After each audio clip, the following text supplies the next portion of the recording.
That was the current war in theaters this Friday, October 25th. A lot of good movies coming out. A lot of good movies. We got the star of this movie. Plays Thomas Edison in this movie. And it's a movie between electricity titans as they go to war. You know, but one of the reasons why I want to have this man on the show because I'm a fan of his work. And DB did 3 back flips when he found out he was coming. 3 black flips. 3 back flips. He was 3 black flips. That's what he did. This man has a litany of just great work he's done. DB, run it down the line real quick. Go, boss. I was just talking to him outside in the hallway, and I didn't get to tell him because I was talking to him about the current war. But when I first saw him in Star Trek Into Darkness, I hated him because I hated Khan. Not you personally, but I hated the Khan because they flipped the whole thing with Star Trek and Kirk dying and Spock living and all that stuff. So that was one movie. I mean, he started with his co-star Zoe Saldana, who would eventually be Gamora in the Avengers, and him playing Doctor Strange. It was one of my, out of all the Marvel independent films, it was one of my favorites, and I have to say that. And we've had so many of your co-stars here, and now you're in the current war. You've got a whole other ton of movies that are coming out that are in that sort of vein. But yes, Benedict Cumberbatch is here. Yeah, it is, man. Damn, man. Thank you very much. I thought you was going to say his name bigger than that. I already talked so much, I was about to do another black flip, Listen, I made. Anyone doing black flips, that's pretty cool by me. Hey, man, you've been doing this for a long time, and we just had Naomi Harris in here. You familiar with I her? love Naomi. Yeah, we worked together. We did a stage play together, and we also did a brilliant piece by the late, great Andrea Levy called Small Island about the Windrush. And Naomi's a dear person. She's such great, a talented right? actress. Yeah, I love her. Absolutely love her. And then the British court recognized her. She got an OBE, right? Damn right she should as well. She should have, yeah. right? She's a fine actress, but she's also done outstanding work for charity as well. She's a good person. Sweet girl. Sweet, right? So you've received an award too, right? Have you? A CBE. I got a CBE. Yeah. What's the difference between the O and the C? He's got a CBE. I'm a commander in the James Bond. No, I'm not.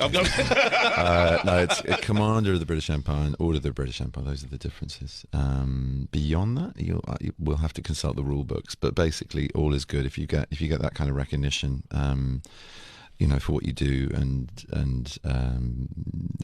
hopefully how you carry yourself in public life, then that's a huge honor. That's a huge honor? Yeah, it is, I think, yeah. Salute to you, man. Thank you, dude. All right, Benedict, I like what that. we get here in the States? Nothing, just keep paying taxes. I keep paying my taxes. This isn't a tax-free status being a CD girl. No, I'm paying more than my share of taxes. How much y'all pay over there? What y'all pay? Like 50%? Oh, yeah, more. Yeah. More than 50? Yeah. Upwards of that. Yeah, it depends what bracket you're in, but yeah, it's a lot.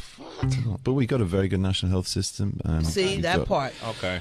That's good. It's struggling. It's threadbare, and it's just alive and kicking, and it's under a lot of threat from privatisation and God knows everything from Brexit and a talent drain, but also just the hours and the lack of funds and the burgeoning kind of aging population to care with, and yeah, it's difficult, but it's a fantastic enterprise. You wouldn't have known. Yeah, it keeps people alive. So I've got experience of that. So God bless the NHS. Well, you're really interesting, man, Benedict. I mean, even added on to your acting prowess, I was reading up about you and heard you got abducted in Africa. I did. Yeah, I did. What the hell? Hear about this. What happened, bro? Well, You clapping for that? Hold on. He got abducted. His life was on the line, Mo. I'm sorry, no. So I don't know quite what. Yeah, okay. Obviously not a fan. We went from black flips to taxes to clapping at this is the hot seat right here. Technical difficulties. That's a bit of baby crying or something weird. I don't know.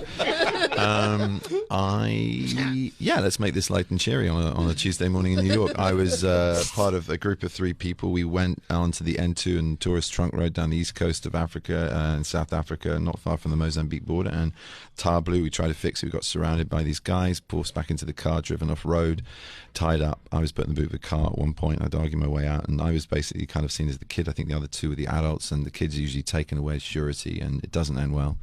And life is cheap in that big country, so it was a pretty scary ordeal that lasted about 2 hours. It wasn't pleasant. They just let you go free after 2 hours. Yeah. With no explanation.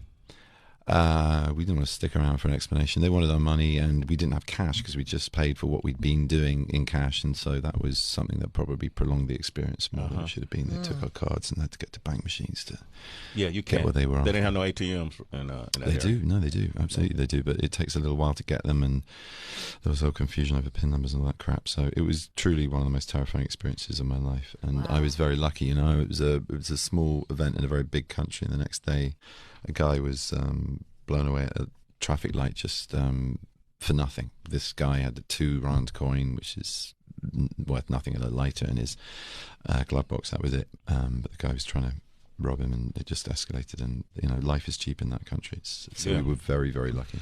I would imagine that it just changed your outlook on life in general, how you approach it did. things. Yeah, it made me sort of fear. You can go one or two ways. You can get very sort of insular and distrusting, but the minute after it happened, we found this roadside cafe run by these women who were part of a cooperative, a Zulu cooperative that made beautiful art objects out of everything, whether it was reused material or new material, wood and clothing and what have you.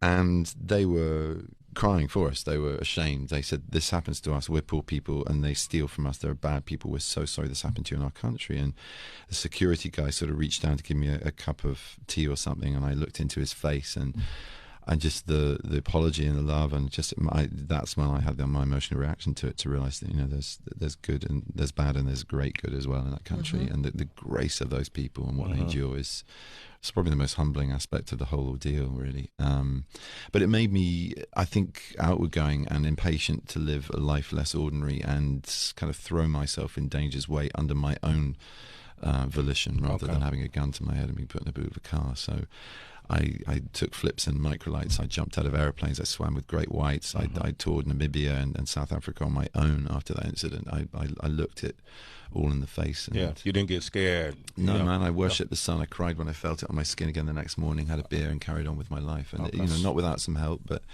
it made me impatient, and that's something I'm still working on, I think. But, you know, it's a big life experience. Absolutely. And that's the interview. Yeah, it is.